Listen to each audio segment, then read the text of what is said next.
é o Senhor e muito de ser louvado.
Bom dia a todos os irmãos.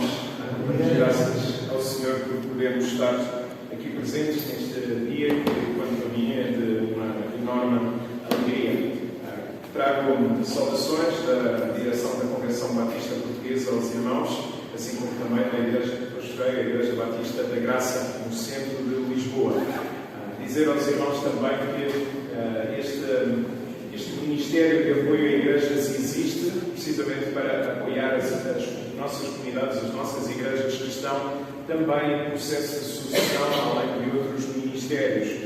E assim aconteceu aqui em Vieira de Leiria. Começámos esta caminhada, salvo erro, em abril, se não estou em erro, e através também de vários pastores que pudemos então ajudar-vos aos irmãos. E foi muito interessante perceber como a nossa Convenção Batista Portuguesa está unida, porque todos os pastores que foram convidados para pregar aqui na igreja, e reparem, aqui em Vieira de Leiria é domingo de manhã. Significa isso que nós não estamos a ausentar. O facto de eu estar aqui significa que eu não estou na Igreja Batista da Graça e alguém está a pregar no meu lugar. Mas todos os pastores que foram convidados, todos eles disseram que sim para estar presentes aqui com os irmãos. Isso significa que nós, Convenção, nós, igrejas da Convenção, nós estamos unidos num só propósito de nos apoiarmos mutuamente.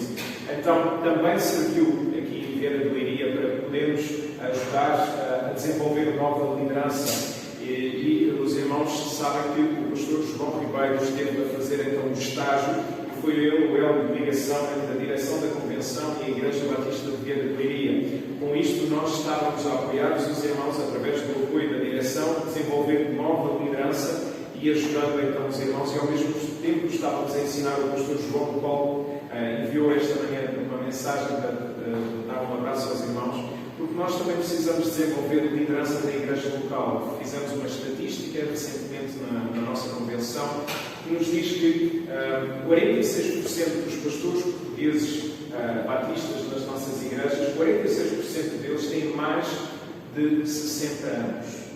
Significa que as nossas lideranças estão a envelhecer. 46% de pastores no ativo. E também nos últimos 3 anos, 74% dos novos pastores que entraram nas nossas igrejas, eles são estrangeiros. Então nós não estamos a conseguir desenvolver liderança local e nós precisamos de orar também por isso.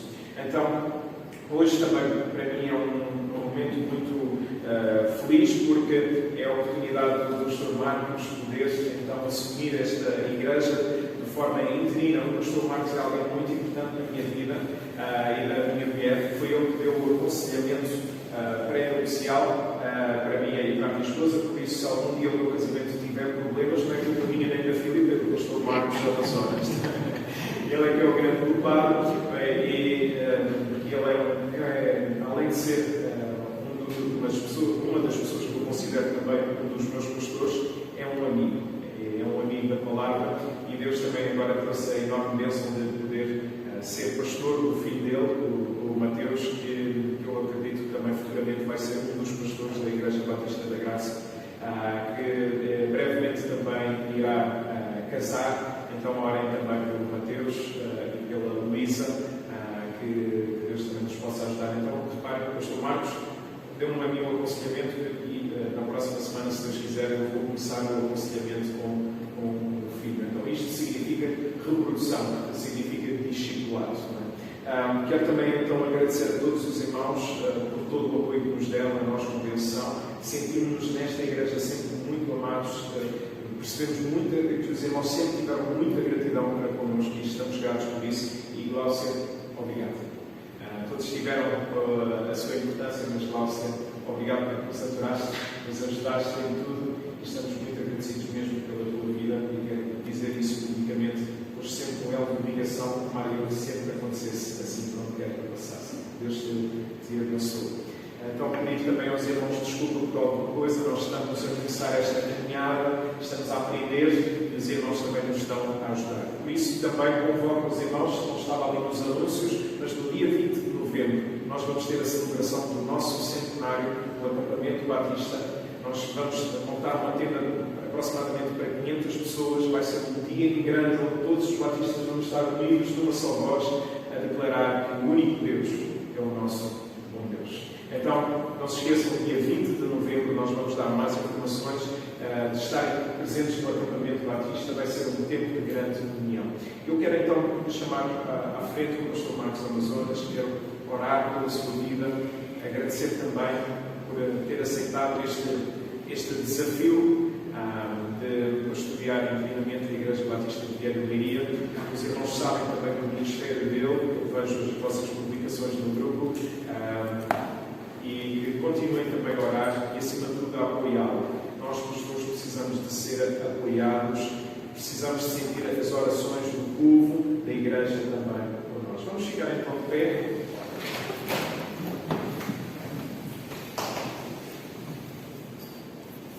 Bom Deus e nosso Pai, nós estamos muito agradecidos pelo Teu amor, pelo Teu cuidado. Amor esse e cuidado e providência vista também na vida do pastor Marcos Amazonas, e quero, de uma forma pública, agradecer pelo seu testemunho, pelo seu amor pela Igreja e, acima de tudo, o amor dele pela Tua Palavra.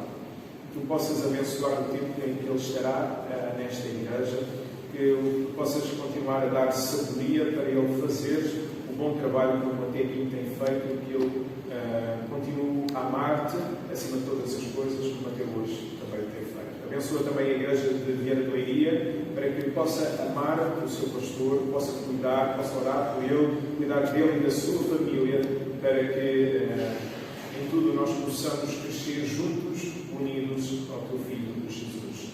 Agradecemos também pela vida da filha do pastor Marcos Amazonas, que hoje faz anos, e que Tu também a possas abençoar a ter um dia em grande.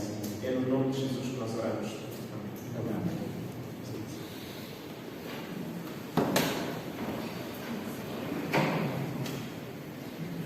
Eu vou pedir aos irmãos que se mantenham de pé só mais uns minutos e, em forma de oração, vamos entoar o cântico de gratidão. Já acabámos uma vez aqui. E vamos agradecer realmente ao Senhor por todas as bênçãos que nos tem dado. E o Senhor realmente está connosco, tem estado connosco, está connosco. E é isso que nós vamos também aqui em conjunto.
Bom dia, meus irmãos.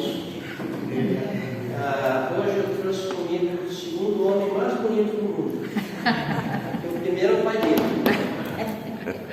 Meu filho Mateus, também, como o Jonatas disse, hoje ele é membro da Igreja Batista da Graça. Ele já não tem mais a chatice de ouvir o pai dele, está livre disso, foram muitos anos. Continuar pedindo que estejam orando pelo ministério à volta da mesa. Essa quarta-feira nós éramos na nossa pequena sala, 25 pessoas à volta da mesa, partilhando da graça de Jesus, partilhando uma boa refeição depois. Nós fazemos muita questão disso. Olha, por isso ontem, com o Ministério à volta da mesa, nós começamos um pequeno curso, uma pequena aula sobre a doutrina do pecado. Uma doutrina que está fora dos padrões hoje em dia, né? Nós não pensamos muito, mas temos do grupo de Portugal quase 20 e poucas pessoas, nem todas ficam presencial, mas depois recebem todo o material. E no Brasil tem um grupo também de 25 pessoas, ou seja, é um grupo razoavelmente grande. E dentro do grupo do Brasil tem pessoas que não são evangélicas, por isso orem para que Deus esteja trabalhando no coração delas. Não vamos ficar perdendo mais tempo, quero que os irmãos abram as Bíblias, apenas no versículo do livro de Atos, capítulo 9, versículo 31, eu quero refletir com os irmãos no seguinte tema: qualidades de uma igreja que cresce. Qualidades de uma igreja que cresce. Atos 9, 31. Esse texto é muito importante para nós. Diz assim: a igreja passava por um período de paz em toda a Judéia, Galiléia e Samaria. Ela se edificava e, encorajada pelo Espírito Santo, crescia em número, vivendo no temor do Senhor. Vamos lá. Senhor, esta é a tua palavra. E nós queremos te pedir em nome de Jesus, que o Espírito Santo nos ilumine, que o Espírito Santo nos dê a interpretação correta do texto, para que nós possamos aplicá-lo às nossas vidas e para que nós possamos fazer a tua vontade. Fala aos nossos corações, desafia-nos, nós te pedimos em nome de Jesus. Amém. Qualidades de uma igreja que cresce. Saulo havia se convertido. E é interessante que às vezes nós lemos os textos e não nos damos conta do tempo que passa. Ele havia se convertido, e quando nós olhamos o versículo 22 e entre o versículo 26, há um período de tempo de quase 3 anos que se passaram. E ele passou um tempo na Arábia, conforme é dito lá em Gálatas, no capítulo 6, no capítulo 1, versículo 16 ao 18, e ele voltou para Damasco e foi para Jerusalém. E quando ele chega em Jerusalém, nesse primeiro momento, nós percebemos que os discípulos tiveram medo, porque eles sabiam quem era Saulo, eles sabiam que Saulo era um perseguidor, e não querem contato com ele. Mas há um homem que já apareceu lá no capítulo 5, que tem a alcunha de filho da consolação, que é natural de Chipre. Ele recebeu até um hino em sua homenagem no hinário do culto cristão, que é Barnabé. E Barnabé foi ter com Saulo e o levou até os apóstolos e pediu para que os apóstolos aceitassem Saulo. E ele então pôde testemunhar de como o Senhor lhe apareceu. Depois disso, foi aceito pelos apóstolos e saiu pregando o Evangelho por Jerusalém. Esse texto é o divisor. Aqui nós vamos perceber que Paulo, ou que vai se chamar Paulo depois, ele vai deixar de utilizar o seu nome hebraico de Saul, que nas nossas traduções é Saulo, e vai passar a utilizar o seu nome grego, Paulus, que para nós ficou como Paulo. É a introdução poder e a saída de Pedro.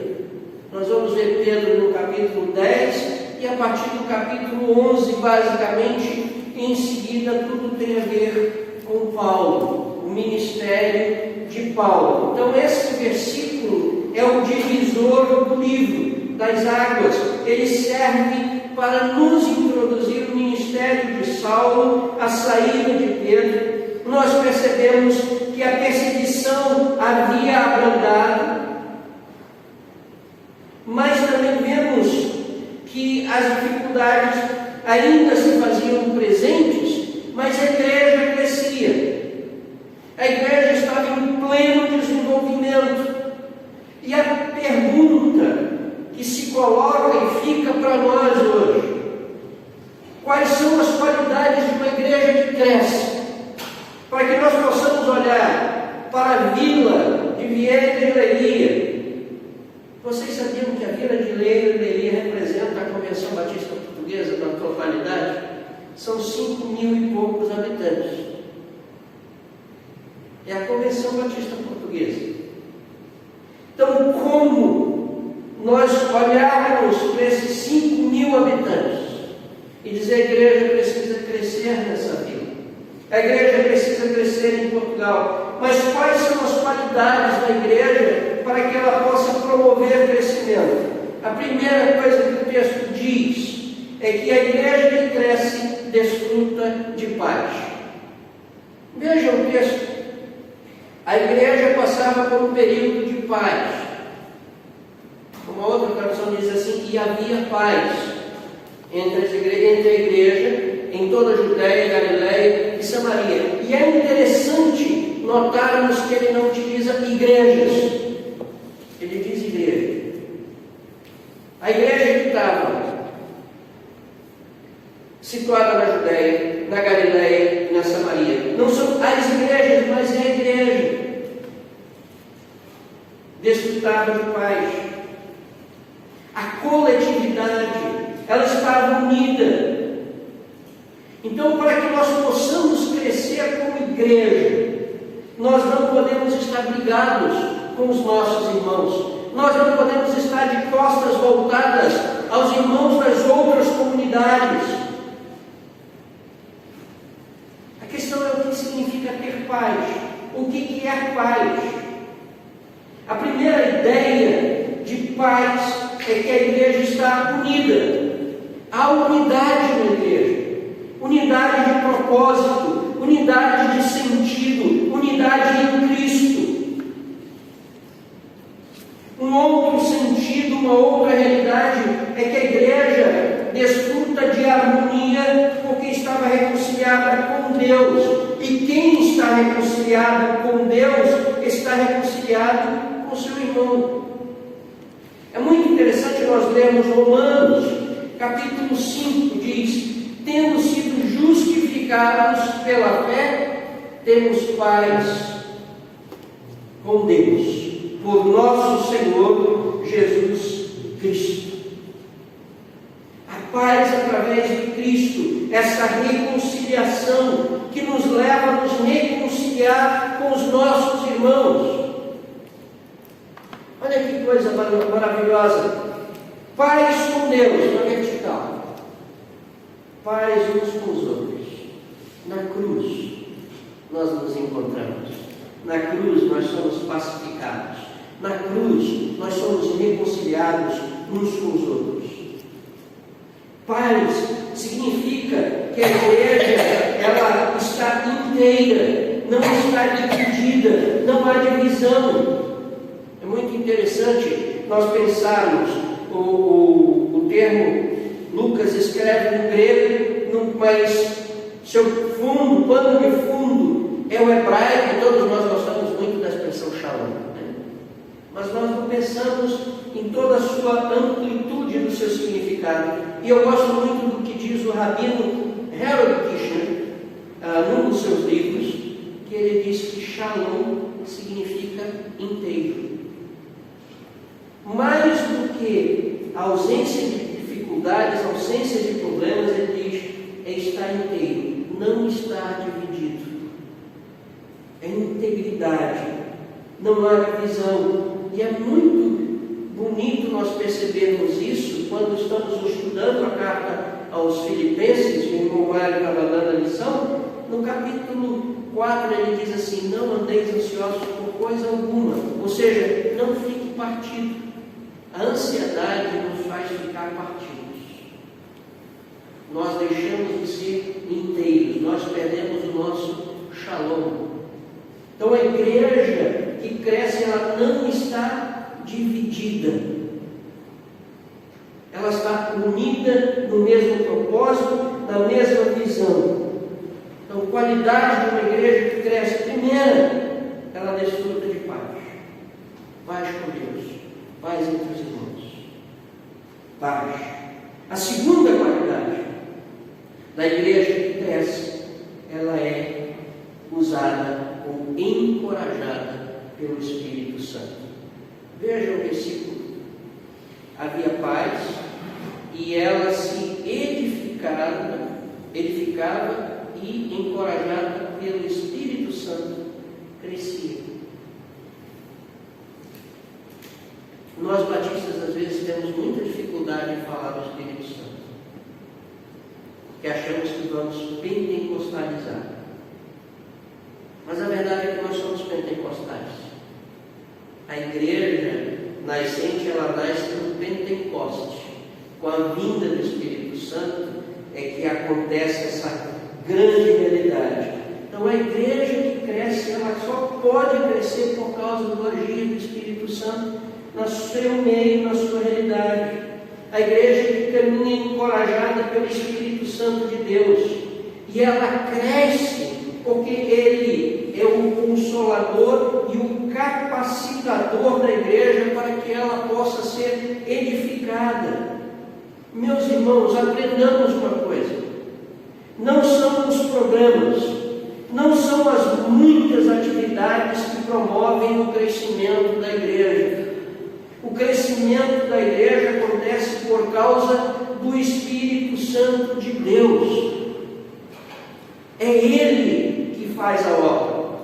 Na carta aos Filipenses diz que aquele que começou a obra vai fazer o quê?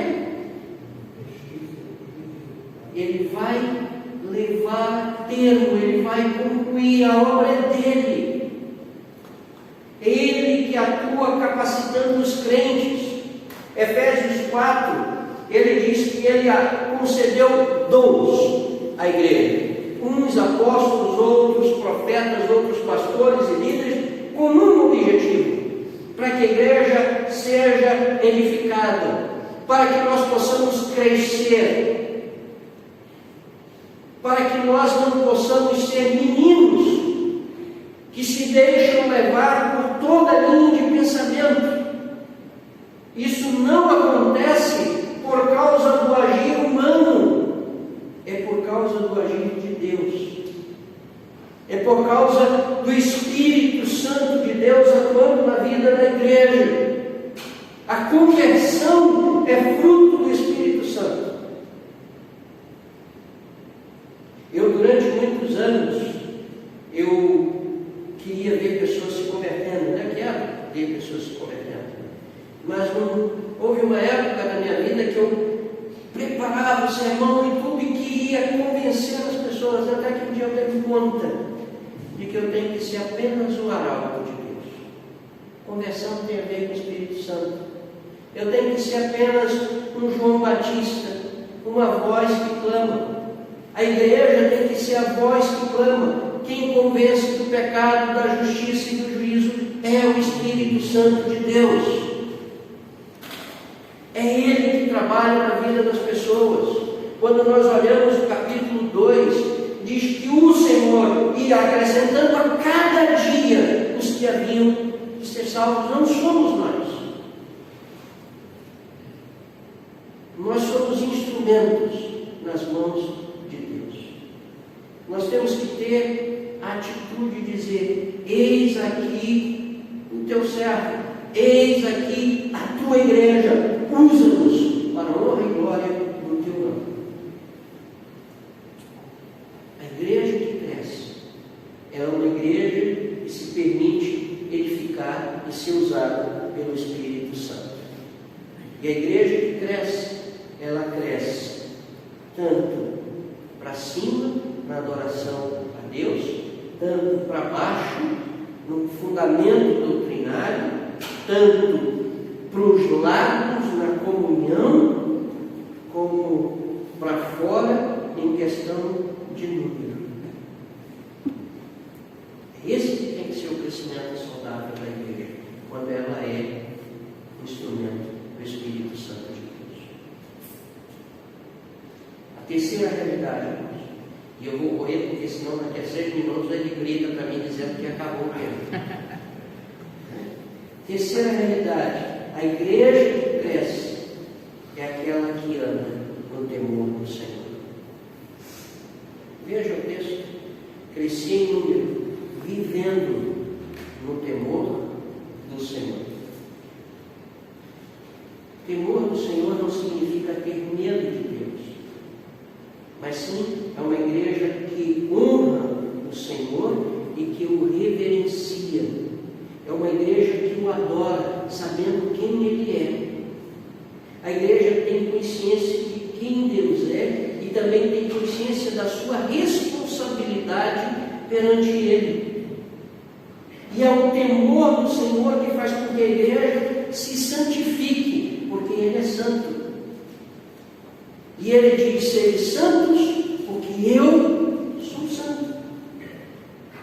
Significa que a igreja deve buscar a cada dia conhecer mais e mais do Senhor, que a cada dia a igreja precisa desejar mais e mais parecer mais com o Senhor. E quem teme a Deus afasta-se do pecado. Quem teme a Deus santifica-se. É muito interessante nós olharmos no livro do Gênesis a história daquele jovem que já não estava tão jovem, chamado José. Ele foi levado para a casa de um homem chamado Potifar, que tinha uma mulher não muito agradável, e ela se encantou com José. José devia ser tão bonito quanto eu, ou menos. Mas ela se encantou por ele. E ela fazia de tudo para conquistá-lo. Mas sabe o que é interessante, irmãos? É que ela chega e diz: vem, deita comigo. Potifar está muito ausente. E ele disse: eu não posso deitar contigo, porque senão eu estarei pecando contra Deus.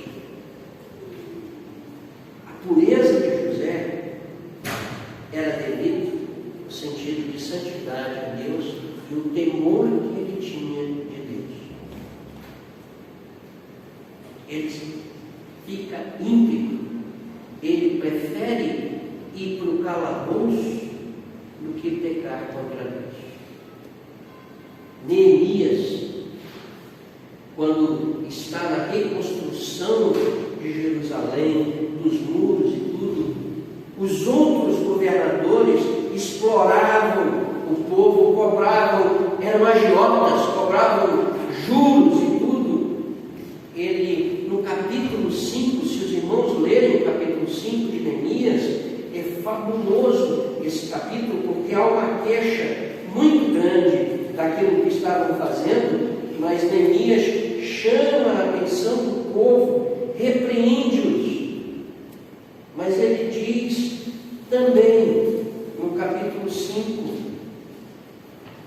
que ele pede que Deus sacuda, e ele diz assim: então convoquei os sacerdotes e os fiz declarar sob juramento que cumpririam a promessa feita. Também sacudi a dobra do meu manto e disse: Deus, assim suceda-se de sua casa, de seus bens, todo aquele que não mantiver a sua promessa, tal homem seja sacudido e esvaziado.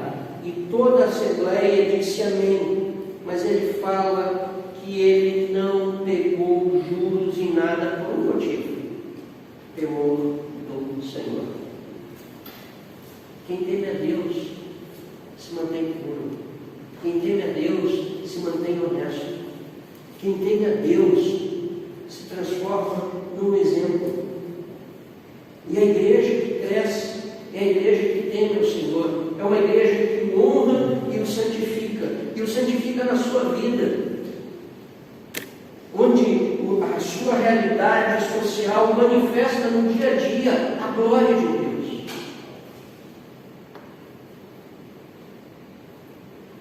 Então, queridos, esse texto nos desafia muito. Ele nos faz olhar para a igreja com olhos de ver e nos diz que a razão pela qual nós não crescemos,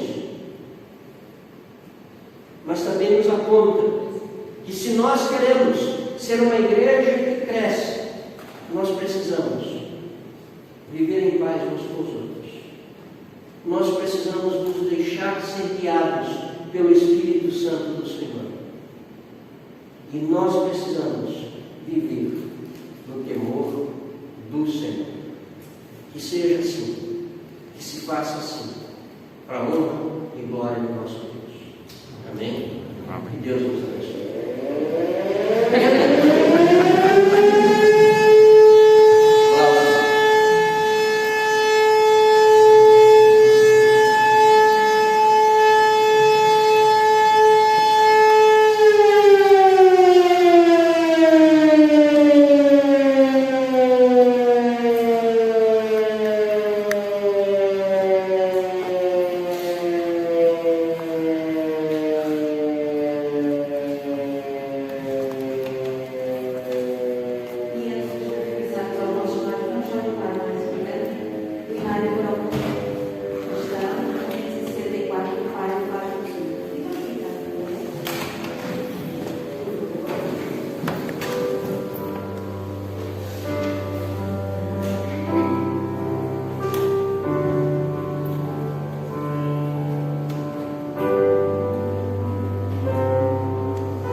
Abençoa-nos no regresso aos nossos lares, o perdão dos nossos pecados, em nome de Jesus, tudo pedidos e agradecidos.